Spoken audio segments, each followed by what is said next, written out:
There was, Miss Marple often reflected, a particular kind of stillness peculiar to English villages in late summer.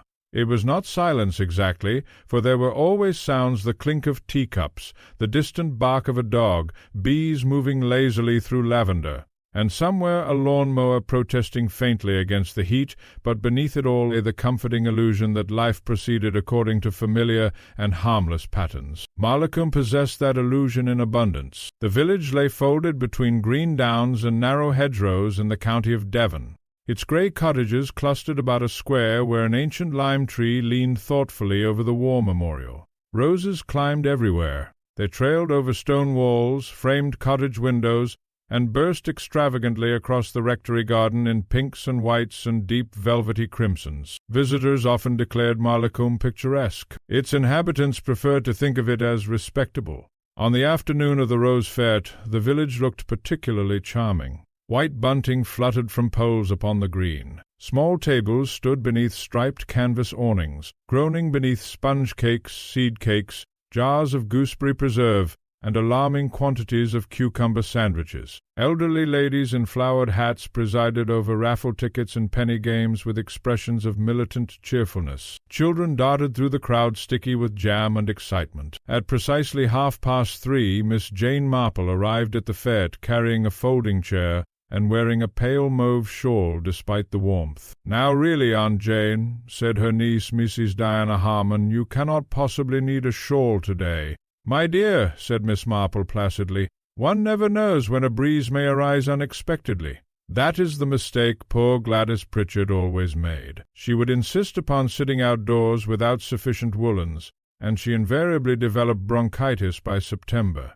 Though to be fair, she added, settling herself comfortably beside the tea-tent, Gladys also drank far too much elderberry wine. Diana smiled faintly. She had long ago abandoned any attempt to determine whether Miss Marple's anecdotes possessed relevance or merely appeared to do so by some mysterious process of association. From her seat, Miss Marple surveyed the fête with mild interest. Colonel Hugh Bantry, broad and pink-faced, argued amiably beside the coconut shy with Dr. Haydock about the decline of village cricket. Mrs. Finch, the vicar's wife, hurried anxiously between tables with the expression of a woman anticipating catastrophe in several directions at once. Young Gerald Pike, recently returned from London and excessively proud of his moustache, lounged near the flower display flirting with Pamela Red, and near the rose competition itself stood Mr. Ambrose Vale. Miss Marple's eyes lingered upon him thoughtfully. He was a handsome man in his early 50s, elegantly dressed in cream linen despite the provincial setting.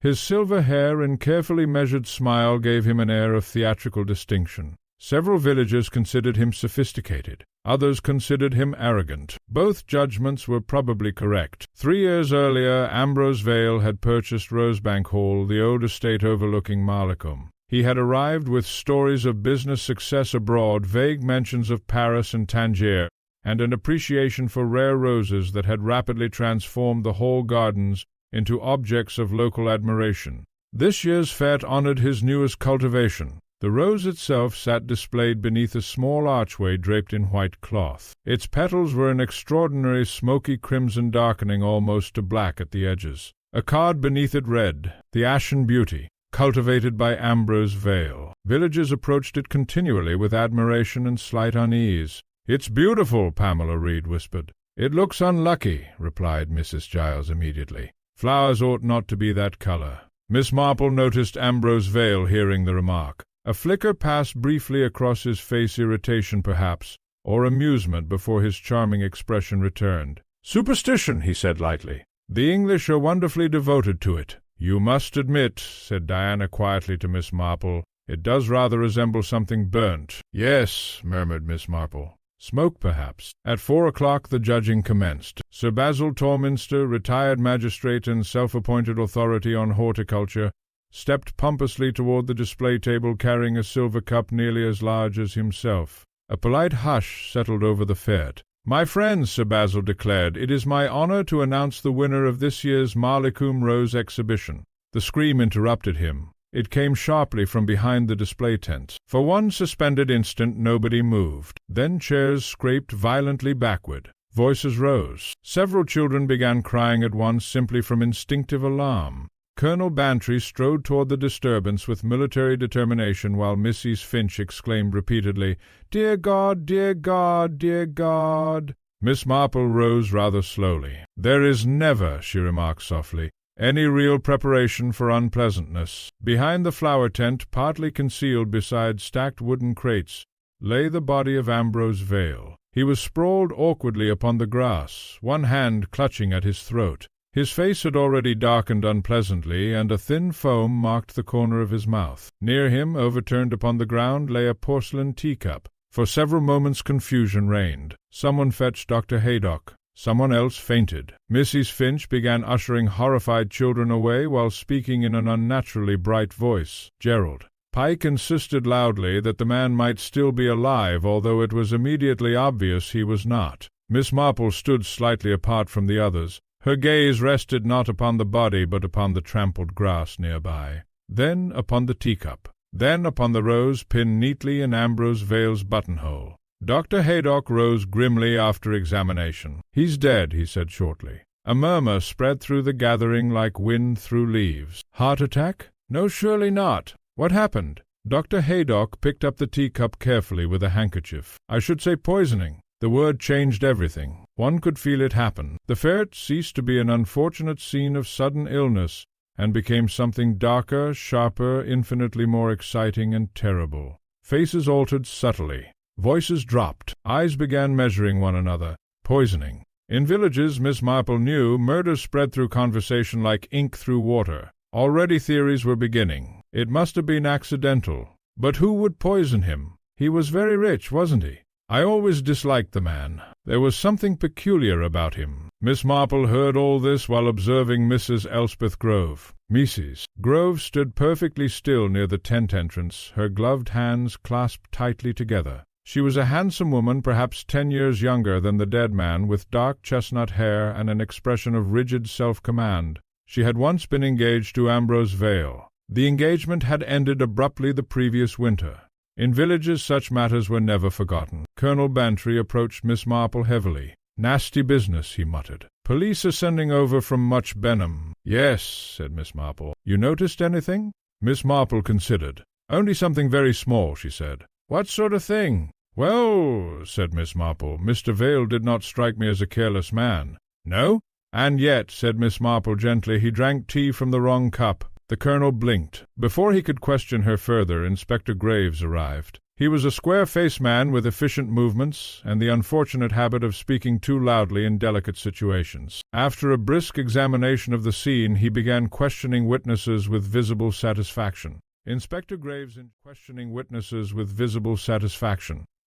Graves enjoyed straightforward crimes. Unfortunately for him, murder rarely obliged. Within the hour, facts began assembling themselves. Tea had been served behind the exhibition tent shortly before the announcement ceremony. Ambrose Vale had taken a cup prepared originally for Mrs. Grove, who had momentarily turned away to speak with Mrs. Finch. Several witnesses confirmed the exchange. More importantly still, Mrs. Grove and Vale had quarreled publicly 2 nights earlier outside the Blue Boar Inn. Gerald Pike reported hearing Mrs. Grove say, "You've ruined enough lives already, Ambrose." Inspector Graves received this information eagerly. By 6 o'clock the village possessed a murderer, or so it believed. As twilight settled over Marleycombe, Miss Marple sat beside Diana's drawing-room window knitting soft blue wool while the evening paper rustled faintly in the distance. "You don't think Mrs. Grove did it?" Diana asked suddenly. Miss Marple continued counting stitches. "My dear," she said at last,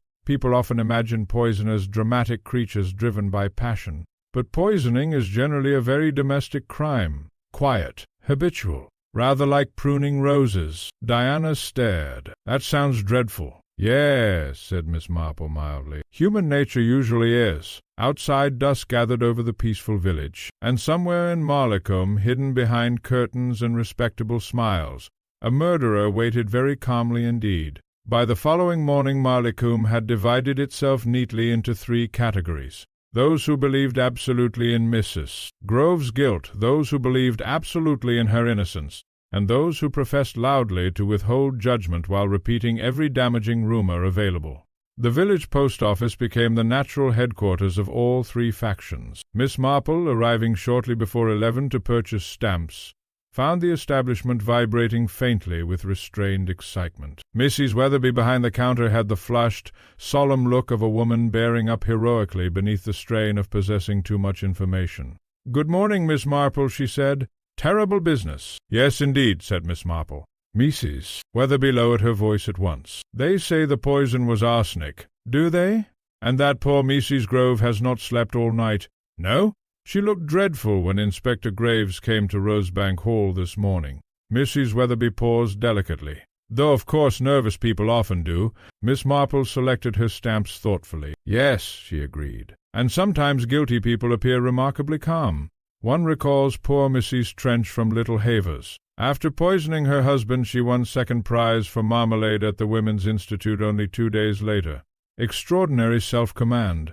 Mrs. Weatherby looked simultaneously fascinated and shocked. "You don't think Mrs. Grove—" "My dear," said Miss Marple mildly, "I never think anything until I have enough facts. That is what so often distinguishes truth from gossip." This observation did not noticeably discourage gossip. Outside the post office, little knots of villagers lingered beneath the lime tree, exchanging information with breathless efficiency. Miss Marple noticed at once how swiftly details had become embellished overnight. Ambrose Vale was now rumored to have maintained secret foreign accounts, blackmailed half the county, smuggled jewels through Marseille, and conducted at least 3 clandestine affairs. None of this, Miss Marple suspected, was entirely reliable. Murder had a curious effect upon reputations. The dead rapidly became either saints or monsters, often both simultaneously. She proceeded slowly toward the vicarage where Mrs. Finch had requested assistance addressing thank-you notes left incomplete after the Fête catastrophe.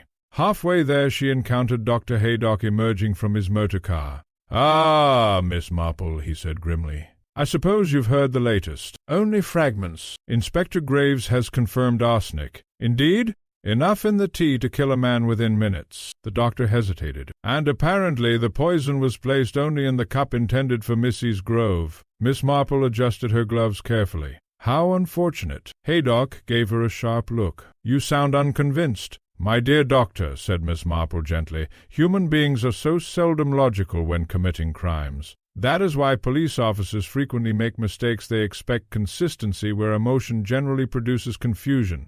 You don't believe she meant to poison herself?" "Oh, no," said Miss Marple. "Certainly not." The doctor blinked. "Then what do you mean?" Miss Marple smiled faintly. "Only that if one intended to poison another person, placing the poison into a publicly exchanged teacup seems unusually careless, especially for a woman described by everyone as intelligent." Before Haydock could reply, the vicar's spaniel burst barking through the gate, followed closely by Mrs. Finch herself. "My dear Miss Marple," she cried, "thank heavens you've come. The entire village has become impossible." "That often happens after murder," Miss Marple observed. Mrs. Finch shuddered. "I scarcely slept." Every creak sounded sinister. "And now Inspector Graves keeps asking whether Ambrose Vale appeared anxious recently. As though one notices such things, though now I come to think of it." "Yes," said Miss Marple quietly. "Mrs." Finch lowered her voice. "Well, he did seem distracted during choir committee on Tuesday. He hardly touched his sponge cake." Dr. Haydock coughed. Miss Marple said politely, "That is certainly interesting." In truth, she considered it very interesting indeed. People revealed themselves most clearly in small habits. A man who habitually enjoyed sponge cake yet suddenly ignored it might possess a disturbed mind, or disturbed conscience. Inside the vicarage drawing-room, correspondence lay scattered across tables beside untouched tea trays. Mrs. Finch sat down heavily. "I cannot stop thinking of poor Elspeth Grove." Miss Marple glanced up. "You are fond of her?" "Oh, yes." "She can seem reserved, certainly, but she has had disappointments." Mrs. Finch hesitated. "I never approved of her engagement to Mr. Vale." "Why not?" Mrs. Finch flushed faintly. "One shouldn't speak ill of the dead." "No," agreed Miss Marple. "But there was something—" Mrs. Finch searched for words. "Not unkind exactly. More as though he observed people instead of caring for them." Miss Marple nodded slowly. "Yeah, I believe I noticed that too." She had observed it most strongly yesterday beside the rose display. Ambrose Vale had worn charm like an actor wearing costume elegantly, convincingly, yet with conscious calculation beneath it. There were such people everywhere. Miss Marple recalled a curate in St. Mary Mead who had once organized charity concerts with enormous enthusiasm while quietly stealing from church funds. The performance of goodness often interested dishonest people tremendously. By afternoon, Inspector Graves had made an arrest. The news spread through Marleycombe with astonishing speed. Children carried it along lanes. Gardeners exchanged it over hedges. Within 20 minutes, nearly every cottage knew that Mrs. Elspeth Grove had been taken for questioning to Much Benham police station.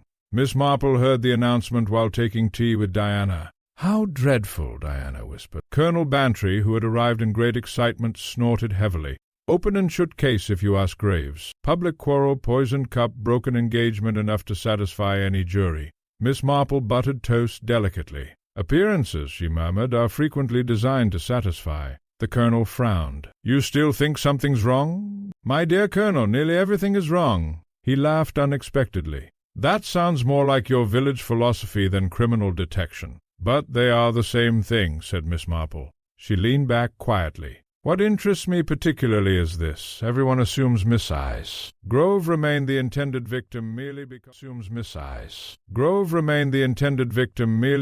the poisoned cup was first handed to her." "Well, naturally. But intention," said Miss Marple softly, "is such a curious matter." Diana stared at her aunt. "You think Ambrose Vale himself may have been the target all along?" "I think," said Miss Marple, "that someone wished very much for us to arrive at certain conclusions quickly."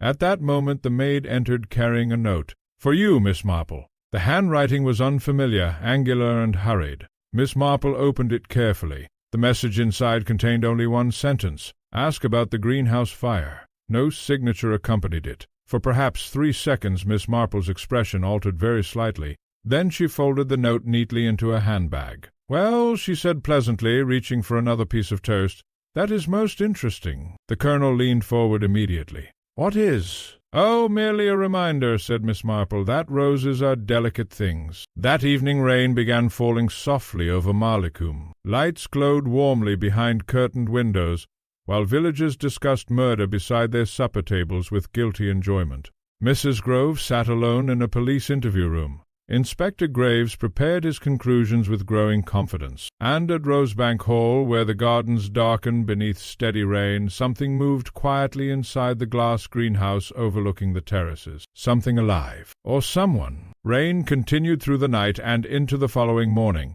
settling over Marleycombe in a fine grey mist that blurred hedgerows and softened the outlines of distant hills. The village seemed quieter than usual, though this was deceptive. Conversation had not diminished in the least, it had merely moved indoors. Miss Marple, seated beside the drawing-room fire at Diana Harmon's cottage, listened absently while the wireless murmured faintly in the background. Her knitting rested untouched in her lap. This alone indicated serious thought. Diana glanced at her over the breakfast table. "You are thinking about that note.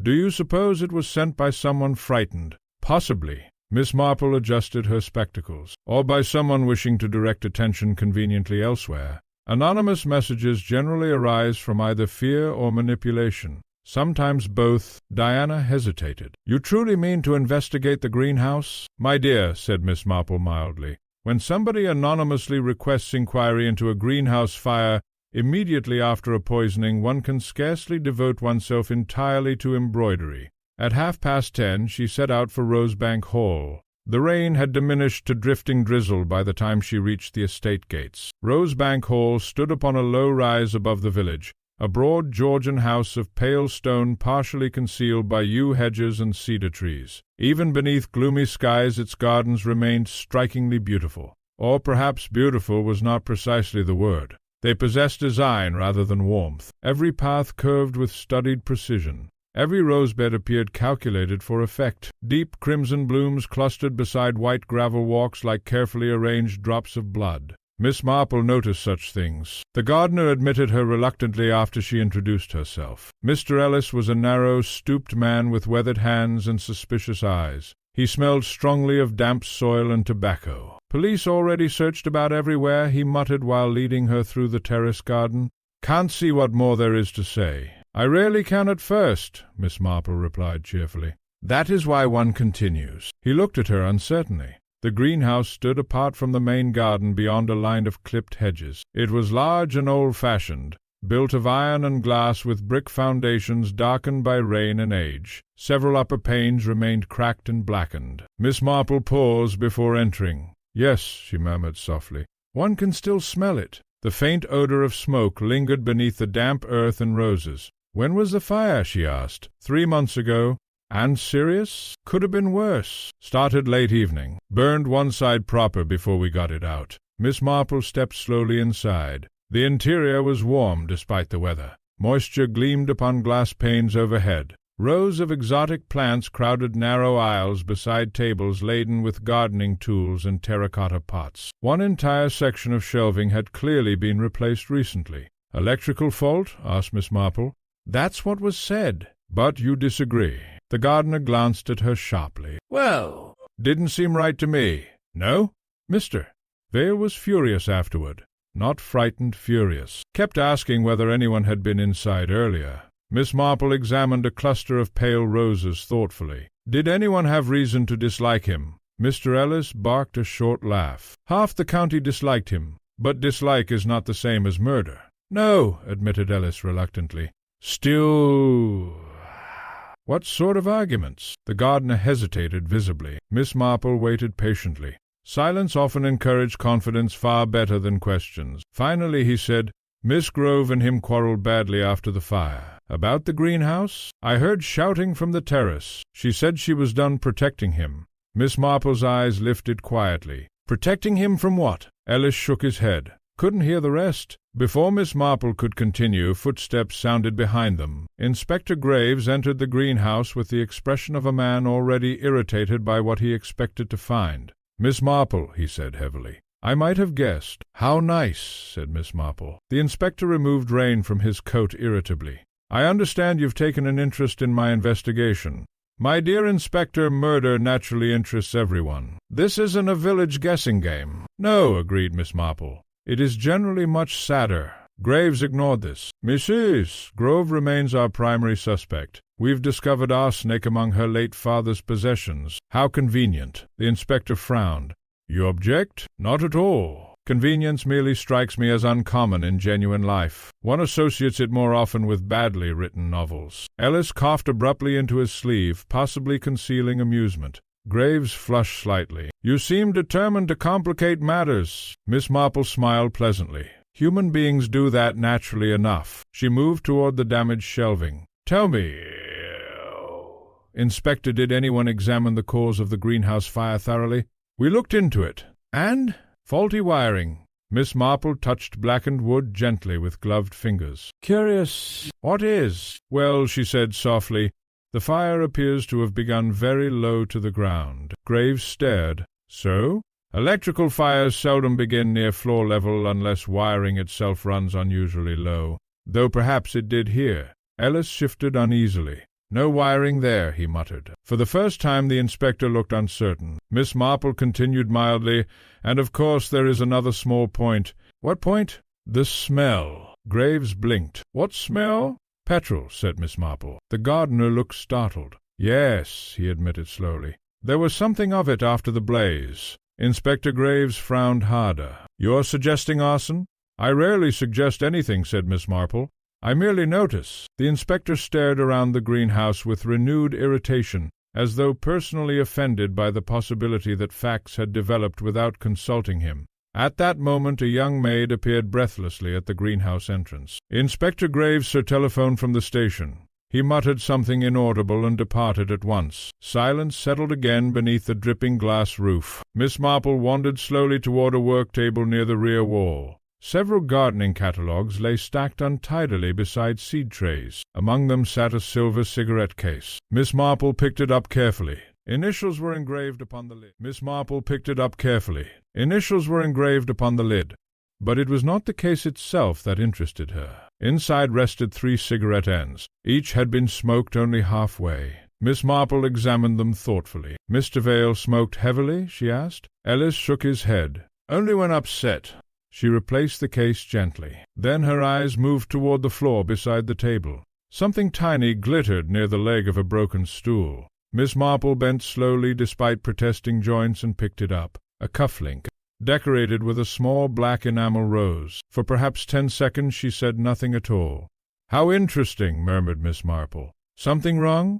"Oh, no." She slipped the cuff-link quietly into her handbag. "Quite the opposite." Outside, rain tapped steadily against greenhouse glass. Miss Marple looked once more around the warm, humid interior with its scent of roses and smoke and hidden things. Then she asked very softly, "Tell me, Mr. Ellis, who besides Mr. Vale used to come here after dark?" Mr. Ellis did not answer immediately. The gardener bent over a tray of seedlings with excessive concentration, pricking at the soil with one blunt finger while rain rattled softly upon the greenhouse roof. Miss Marple waited. She had long ago discovered that hurried questions frequently frightened people into silence, whereas patience often encouraged them toward truth. Human beings disliked silence. Most eventually attempted to fill it. At last Ellis muttered various people came and went. "Yes," said Miss Marple, "but only one person caused you to hesitate." He glanced up sharply. "You notice too much." "My dear man," said Miss Marple kindly,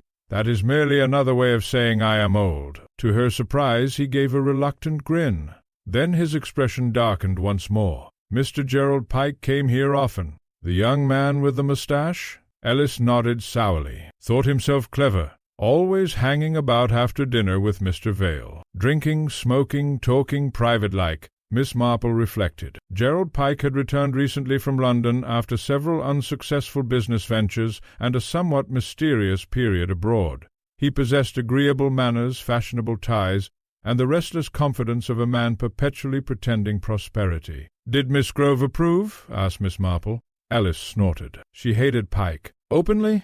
Not exactly. But she didn't trust him." Miss Marple moved slowly toward the greenhouse entrance. Outside the rain had diminished to mist once again. Rosebank Hall loomed pale through drifting vapor, its windows reflecting dull silver light. "How sad," she said softly, almost to herself. "So many people disliking one another beneath such beautiful roses." Alice shifted uneasily. "You think Mr. Pike killed him?" Miss Marple smiled faintly. "One should never decide too early. It encourages disappointment later." As she departed down the gravel path, her thoughts lingered not upon Gerald Pike himself, but upon the cigarette case. 3 half-smoked cigarettes, a nervous habit. Men who smoked halfway cigarettes were generally either frightened or interrupted, and Ambrose Vale, she suspected, had not frightened easily. Inspector Graves called that afternoon at Diana Harmon's cottage with the air of a man determined to reclaim authority. "I understand," he announced stiffly, "that you've been questioning witnesses independently." Miss Marple looked up from arranging wool. "Not independently, merely conversationally." The inspector removed his gloves with unnecessary force. "This is an official investigation, and Mrs. Grove has motive, opportunity, and access to poison. How fortunate for your paperwork." Graves ignored this. "We also uncovered financial difficulties. Her father left substantial debts. That is unfortunate. She stood to gain considerably by marriage to Vale."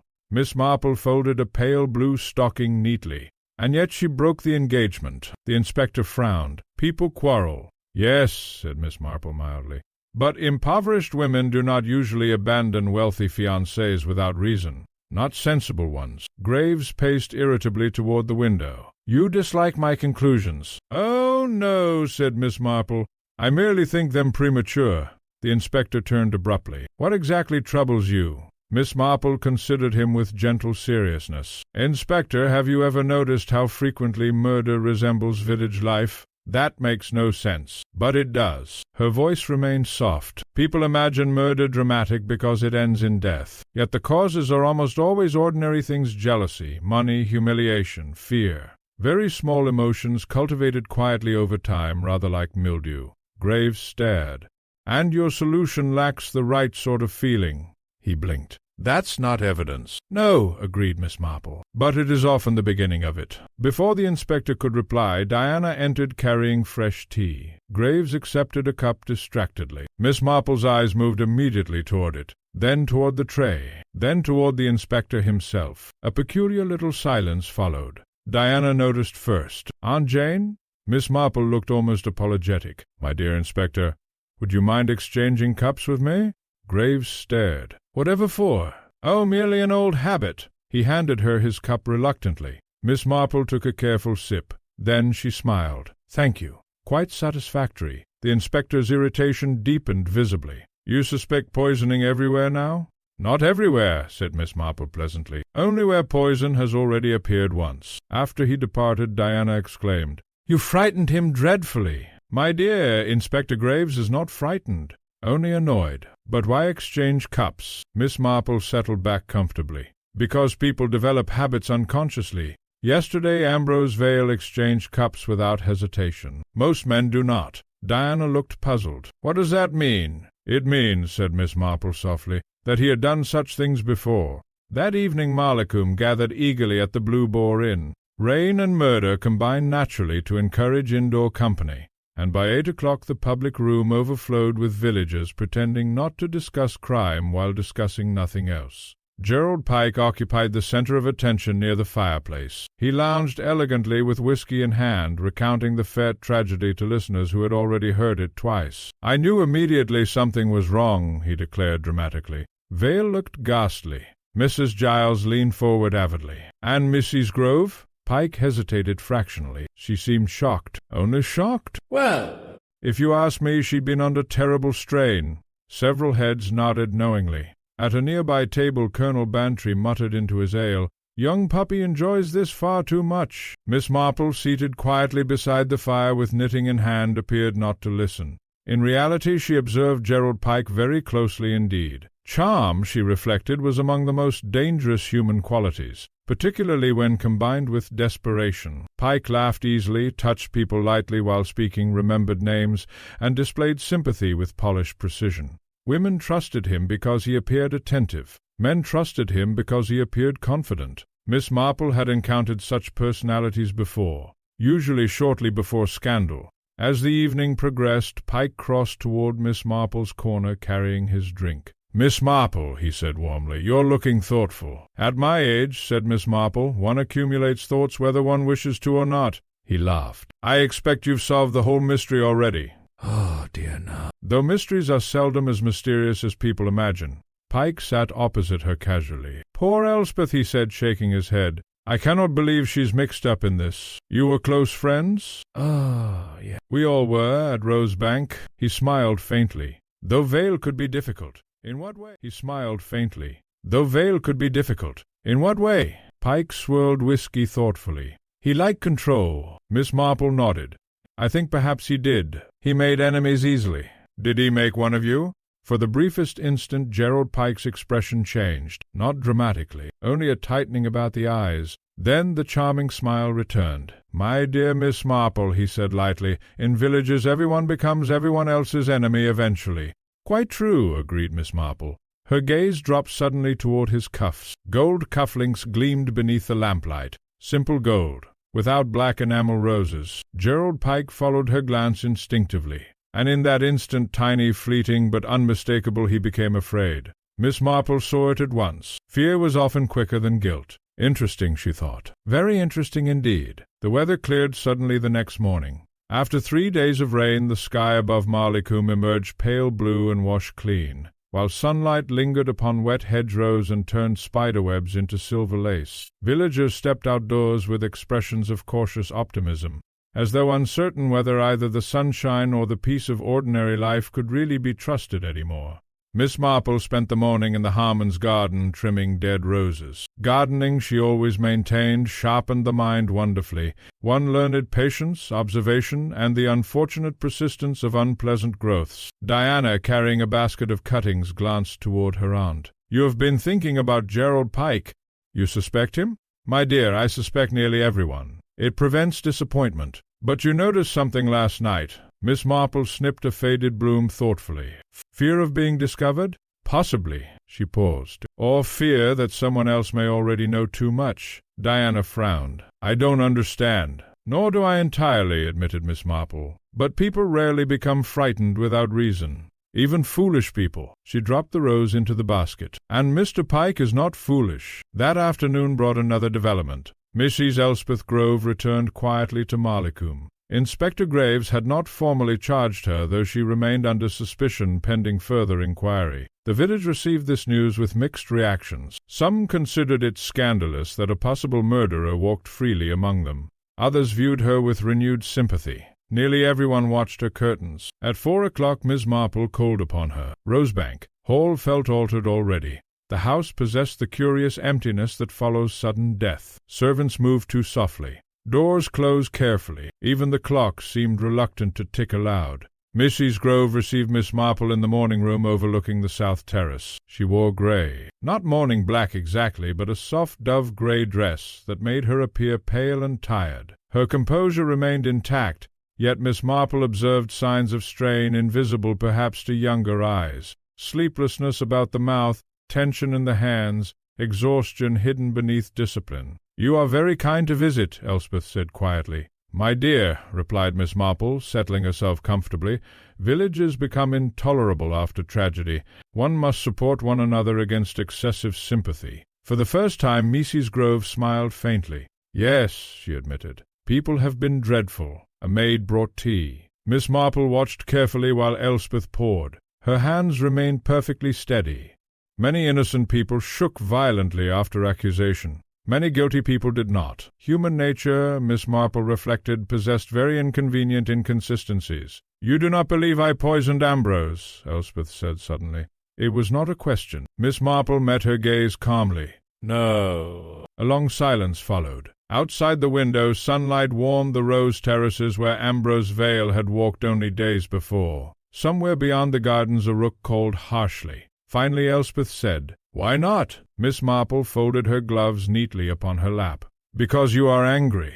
Elspeth blinked. "That makes no sense." "Oh, yes, it does." Miss Marple's voice remained gentle. "Poisoning requires secrecy and patience, but your quarrels with Mr. Vale were public. Genuine poisoners usually dislike scenes." For several moments Elspeth said nothing at all. Then, unexpectedly, she laughed once softly and without amusement. "You understand people far too well, Miss Marple?" "No," said Miss Marple, "only village life." The younger woman turned toward the window. "I did quarrel with Ambrose. He could be cruel." Miss Marple waited. At first he seemed extraordinary.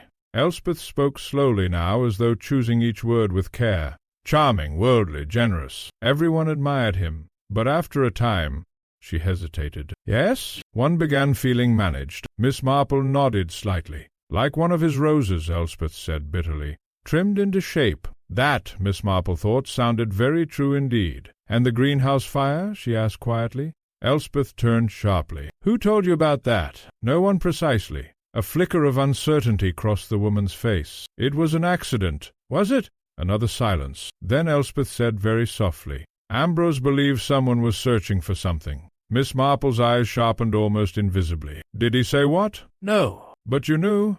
Elspeth looked away. "I suspected." "What did you suspect?" The younger woman crossed slowly toward the fireplace. "There are things," she said at last, "which decent people prefer not to know." Miss Marple considered this. "Yes," she agreed. "Unfortunately, murder tends to introduce them." Before Elspeth could reply, footsteps sounded in the hall. A moment later Gerald Pike entered without knocking. He stopped abruptly upon seeing Miss Marple. "Oh," he said lightly, "I didn't realize you had company." His smile appeared perfectly natural. Too natural. Miss Marple noticed at once that Elspeth stiffened visibly. "Mr. Pike," she said coldly. He ignored the tone gracefully. "I came to see how you were managing." "How thoughtful." Pike glanced between them. "I hope I'm not interrupting village detective work." Miss Marple smiled pleasantly.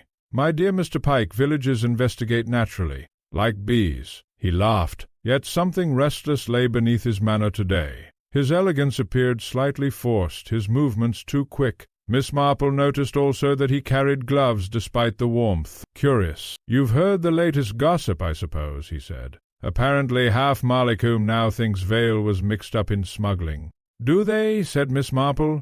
"Yes." "Extraordinary nonsense." "Perhaps." Pike shrugged carelessly. "People invent excitement when bored." Miss Marple's eyes moved quietly toward his gloves again. Brown leather. Expensive. And damp at the fingertips. "You've been gardening?" she asked suddenly. He looked startled. "Gardening?"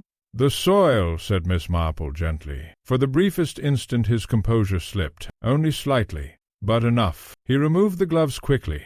Ah, yes. Walk near the lower terraces. Miss Marple nodded. How pleasant! But she knew perfectly well the lower terraces contained no fresh soil at all. At that moment the butler appeared in the doorway, looking troubled. "Beg pardon, madam," he said to Elspeth, "but Inspector Graves is here again." An almost invisible shadow crossed Gerald Pike's face. Miss Marple saw it clearly this time. Not grief, not anxiety. And suddenly, quite unexpectedly, she thought of the burnt greenhouse shelves, the hidden search, and the half-smoked cigarettes. Something was missing, something valuable enough to kill for. Very softly Miss Marple rose to her feet. "Well," she said pleasantly, "I think matters are beginning to arrange themselves." Neither Elspeth nor Gerald Pike understood what she meant, but Miss Marple, walking slowly home beneath the golden evening light, had begun at last to glimpse the outline of the truth.